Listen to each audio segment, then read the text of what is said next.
Welcome back to the latest video on my channel. In the past 24 hours, we have received sad news about the passing of some extraordinary talents. In today's episode, we dedicate this time to honor their memories and celebrate the legacies of these remarkable individuals. Before we begin, we kindly ask for your support. If this video or their legacy has touched your life, please give it a like as a sign of respect. Thank you. Here are the most recent deaths in national news as reported as my channel in the 4th week of May 2025. My channel is where you can find any obituary or publish an obituary in any local community in America and beyond. Loretta Swit, the actress who won hearts and 2 Emmy Awards for her portrayal of Major Margaret Hot Lips Houlihan on the TV classic Major, died May 30th, 2025, at her home in New York City at the age of 87. Al Foster, an acclaimed jazz drummer who played with legends such as Miles Davis, 1926-1991, and Sonny Rollins, died May 28, 2025, at his home in New York City of a serious illness at the age of 84. Mara Corday, an actress best known for appearing in a slew of science fiction, horror, and Western films throughout the 1950s, died February 9, 2025, of cardiovascular disease in Valencia, California at the age of 95.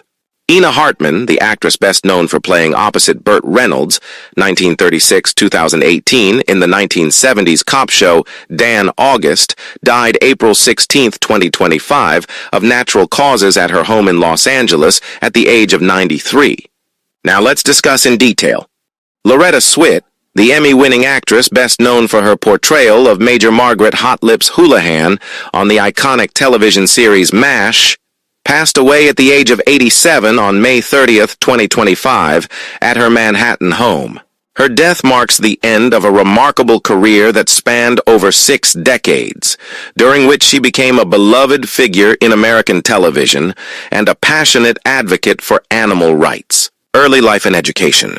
Born Loretta Jane Swit on November 4, 1937, in Passaic, New Jersey, Swit was the daughter of Polish immigrants. She developed an early interest in the arts, particularly in acting and painting. Swit honed her craft at the American Academy of Dramatic Arts in New York City, where she trained alongside other aspiring actors. Rise to fame MASH. Swit's breakthrough came with her role as Major Margaret Hot Lips Houlihan on MASH, a television series set during the Korean War that aired from 1972 to 1983. Initially introduced as a strict and somewhat one-dimensional character, Swit infused Houlihan with depth and complexity, transforming her into a strong, multifaceted woman navigating the challenges of a male-dominated environment. This evolution earned Swit 2 Emmy Awards and 10 nominations, solidifying her status as a television icon. Swit was one of only 2 original cast members to appear in all 11 seasons of MASH. Her portrayal resonated with audiences, and she became known for her commitment to portraying strong, independent women on screen. Stage and screen work. Beyond MASH, Swit had a distinguished career in theater and film.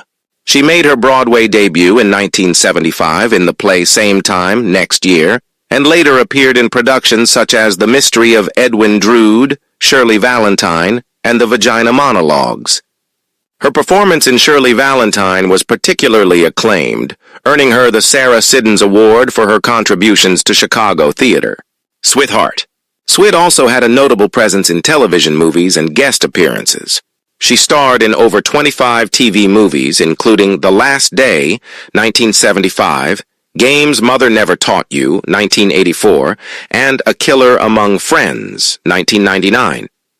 Additionally, she made guest appearances on popular TV shows such as Law and Order, Diagnosis Murder, and the original pilot for Cagney and Lacey, where she portrayed Christine Cagney before being replaced due to contractual obligations with MASH. Advocacy and philanthropy. Outside of her acting career, Swit was a dedicated animal rights activist. She founded the Sweetheart Animal Alliance, a non-profit organization committed to promoting animal welfare and ending cruelty. Through her organization, Swit worked to raise awareness about animal issues and support shelters and rescue operations. Her advocacy extended to her artistic endeavors as well. Swit was an accomplished watercolor artist, and her book, Switheart, The Watercolor Artistry and Animal Activism of Loretta Swit, combined her passion for art with her commitment to animal rights. Proceeds from the book were donated to her non-profit organization to support its mission. In recognition of her humanitarian efforts, Swit received numerous awards, including the International Red Cross Humanitarian Award, 2016, the Global Wildlife Conservation Champion Award, 2016, and the Betty White Award, 2016. Personal life. Swit was married to actor Dennis Houlihan, but the couple divorced after several years. Despite her high-profile career, Swit maintained a relatively private personal life. She often spoke about the close bonds she formed with her MASH co-stars, describing them as her extended family. Legacy. Loretta Swit's legacy is multifaceted. As an actress, she broke new ground by portraying strong, independent women on television, challenging stereotypes, and paving the way for future generations of actresses. Her work in theater and film further showcased her versatility and dedication to her craft. As an activist, Swit used her platform to advocate for those without a voice. Al Foster, the rhythmic bridge of jazz generations. Al Foster, born Aloysius Tyrone Foster on January 18, 1943 in Richmond, Virginia, is a distinguished American jazz drummer whose versatile and understated style has made him one of the most respected figures in modern jazz. Over a career spanning more than 5 decades, Foster has played a pivotal role in shaping the rhythmic landscape of jazz, collaborating with many of the genre's greatest artists and bridging stylistic eras from hard bop to electric fusion and post-bop. Early life and influences. Foster grew up in New York City, where he was exposed to jazz at an early age. He began playing drums as a child and was largely self-taught, although he studied the work of jazz greats such as Art Blakey, Max Roach, and Philly Joe Jones. These drummers laid the groundwork for Foster's rhythmic sensibilities, particularly his deep sense of swing and dynamic control. As a teenager, Foster began gigging around New York and quickly gained a reputation for his natural feel, sensitivity, and ability to adapt to different musical situations. By the early 1960s, he was already working professionally with prominent musicians, including Blue Mitchell and Illinois Jackie. Breakthrough with Miles Davis. Foster's career reached a turning point in 1972 when he was recruited by Miles Davis, one of jazz's most influential and forward-thinking musicians. At the time, Davis was experimenting with electric instruments and a more groove-oriented, rock-infused sound, a radical departure from his acoustic jazz roots. Foster joined Davis's group during this pivotal period and played on several groundbreaking albums, including In Concert Live at Philharmonic Hall, 1973, Big Fun, 1974, Get Up With It, 1974, and Agartha, 1975. Foster's drumming was crucial to Davis's new electric direction. Unlike some of his contemporaries, Foster could groove powerfully while maintaining the subtle dynamics and responsiveness of a traditional jazz drummer. He remained a fixture in Davis's bands through the trumpeter's retirement in 1975 and was one of the few musicians invited to join Davis when he returned to music in the early 1980s. Notably, Foster appeared on Davis's Man with the Horn, 1981, and participated in various live performances during that time. His ability to navigate Davis's changing musical landscapes made him one of the trumpeter's most trusted collaborators. Post-Miles and Sidemen years. After his time with Miles Davis, Foster became one of the most in-demand jazz drummers of the 1980s and 1990s. His refined technique, impeccable timing, and musicality made him a favorite among both veteran and younger musicians. He collaborated extensively with saxophonists such as Joe Henderson, Sonny Rollins, and Stan Getz. His work with Joe Henderson in particular was notable, especially on recordings such as The State of the Tenor volumes, which showcased Foster's ability to anchor a trio with grace and power. Foster also worked with Herbie Hancock, Dexter Gordon, McCoy Tyner, Freddie Hubbard, Kenny Barron, and many others. His reputation as a sensitive accompanist, who could also drive a band with intensity, helped him cross generational lines. From bebop traditionalists to post-bop innovators, Foster provided a rhythmic foundation that elevated every ensemble he played with. In addition to his acoustic work, Foster was also comfortable in more modern groove-based settings. His flexibility allowed him to work in funk-influenced and fusion contexts without compromising the musical integrity that characterized his drumming. Solo career and leadership. Although Foster spent much of his career as a sideman, he began to record more frequently as a band leader in the 1990s and 2000s. His debut as a leader came with Mixed Roots, 1978, an album that explored a range of jazz idioms and highlighted Foster's compositional skills. Later albums such as Love, Peace, and Jazz, 1998, Brandon, 1999, and Inspirations and Dedications, 2019, showcased his evolution as a leader and his dedication to melodic, swinging jazz. These projects often featured a mix of original compositions and reimagined standards, performed with musicians who shared his deep respect for jazz tradition and forward-thinking sensibility. Foster's bands typically included younger talent alongside seasoned veterans, reflecting his commitment to mentoring the next generation while staying rooted in the jazz legacy. His leadership style is understated yet authoritative, encouraging creativity while maintaining tight musical cohesion. Style and legacy. Al Foster's drumming is characterized by a unique blend of swing, subtlety, and groove.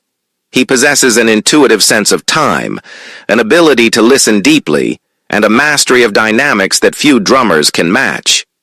Whether driving a hard bop quartet or underpinning an electric jazz-funk groove, Foster adapts his playing to the context with remarkable finesse. One of the hallmarks of Foster's style is his cymbal work fluid, textured, and rhythmically nuanced.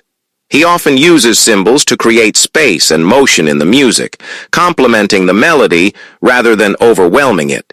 His snare drum touch is equally refined, capable of delivering both explosive accents and whispering brushes. Despite his impressive resume, Foster remains a humble figure in the jazz world, more focused on the music than personal accolades. His career is a testament to longevity through adaptability and integrity. Personal life and recognition. Foster is known for his gentle demeanor and deep spirituality, qualities that inform both his music and his interactions with fellow musicians. Mara Corday, a Hollywood icon of the 1950s and beyond. Mara Corday, born Marilyn Joan Watts on January 3, 1930 in Santa Monica, California, was a multifaceted American actress, model, and showgirl who became a prominent figure in Hollywood during the 1950s. Her career spanned over 4 decades, encompassing roles in science fiction, horror, westerns, and television, leaving an indelible mark on the entertainment industry. Early life and entry into show business.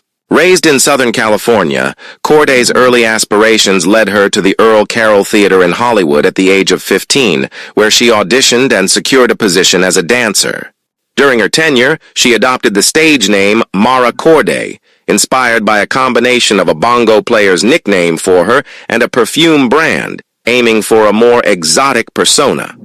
Her striking beauty and poise quickly garnered attention, propelling her into modeling and acting opportunities. Rise to fame in film and television.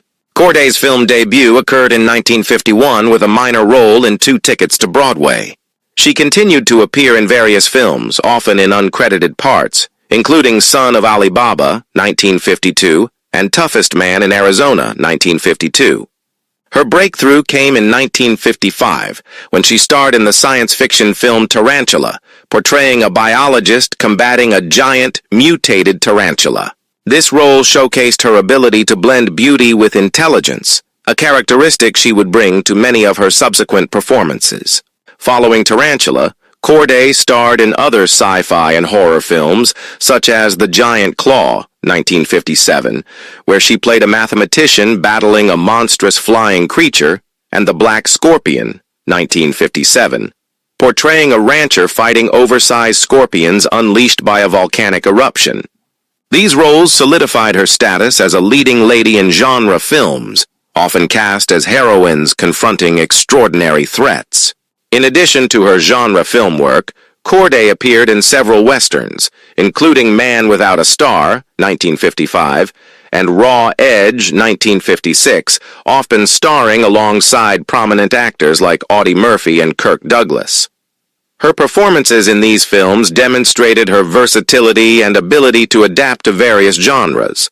Corday also made notable appearances on television, with guest spots on series such as Peter Gunn and Wanted, Dead or Alive, showcasing her adaptability and appeal across different media. Modeling and pinup icon status. Beyond her acting career, Corday became a prominent pinup model in the 1950s, gracing the covers of numerous men's magazines. Her status as a sex symbol was further cemented when she was featured as Playboy's Playmate of the Month in October 1958, alongside model Pat Sheehan. Her modeling work contributed to her widespread recognition and popularity during the era. Personal life and family. In 1957, Corday married actor Richard Long, known for his roles in television series like The Big Valley. The couple had 3 children together, Valerie, Carrie, and Gregory. Corday chose to step back from her acting career in the early 1960s to focus on raising her family. Tragically, Long passed away in 1974, leaving Corday to navigate life as a widow and single mother. Return to acting and later career. After a hiatus from acting, Corday returned to the screen in the late 1970s, thanks in part to her friendship with actor Clint Eastwood, whom she had met during her early career. Eastwood offered her roles in several of his films, including The Gauntlet, 1977, and Sudden Impact, 1983, where she played the waitress who delivers the iconic "Go ahead, make my day" line to Clint Eastwood's character. Her appearances in these films introduced her to a new generation of audiences and reaffirmed her enduring presence in Hollywood. Corday's final film role came in 1990 with The Rookie, marking the end of a distinguished career that had spanned over 4 decades. Her contributions to film and television left a lasting legacy, particularly in the genres of science, fiction, horror, and westerns. Later years and legacy. In her later years, Corday lived in Valencia, California, where she passed away on February 9, 2025, at the age of 95, due to arteriosclerotic cardiovascular disease. Her death marked the end of an era for fans of classic Hollywood cinema. Mara Corday's career is a testament to her versatility and enduring appeal. From her early days as a dancer and model, to her rise as a leading lady in genre films and her later work alongside Clint Eastwood, Corday's contributions to the entertainment industry have left an indelible mark. Her legacy continues to inspire and entertain audiences, ensuring her place as a beloved figure in Hollywood history. Ina Hartman, a trailblazer in Hollywood. Ina Hartman, born on April 4, 1935 in Moscow, Arkansas, stands as a pioneering figure in American television and film. As the first African-American woman to sign a contract with a major television network, her career broke racial barriers and paved the way for future generations of black actresses in Hollywood. Early life and ambitions. Raised on a farm in Jefferson County, Arkansas, Ina Hartman was the daughter of sharecroppers. Her early life was marked by the hardships of rural poverty, and she spent much of her youth picking cotton. At the age of 13, she moved to Buffalo, New York to live with her mother. Despite her academic potential, financial constraints forced her to leave high school. Determined to achieve independence, she opened a small restaurant, taking on the roles of cook and waitress. This endeavor was a stepping stone toward her dream of becoming a model in New York City. Transition to modeling and acting. Hartman's journey into the entertainment industry began when she moved to New York City. After a rejection at a modeling agency, she was discovered by a photographer in the lobby. This encounter led to a successful modeling career, during which she studied drama under renowned instructors Joshua Shelley and Lloyd Richards. Her talents caught the attention of the William Morris Agency, which secured her an audition with NBC. In 1962, Hartman made history by becoming the first African-American woman to sign a contract with a major television network. NBC's 5-year contract, valued at $812,000 annually, was unprecedented for a black actress at the time. This contract marked a significant milestone in the fight for racial equality in the entertainment industry. Television and film career. Hartman's television debut occurred in 1964 with a guest role on Bonanza. She continued to build her resume with appearances on Profiles in Courage, 1965, and the spy spoof Our Man Flint, 1966. Her versatility was showcased in various genres, including the science fiction series Star Trek, where she appeared in the episode The Corbomite Maneuver. In 1966, Hartman left NBC and joined Universal Studios under a 3-year contract. Her dissatisfaction with the limited roles available to her led to her departure in 1970.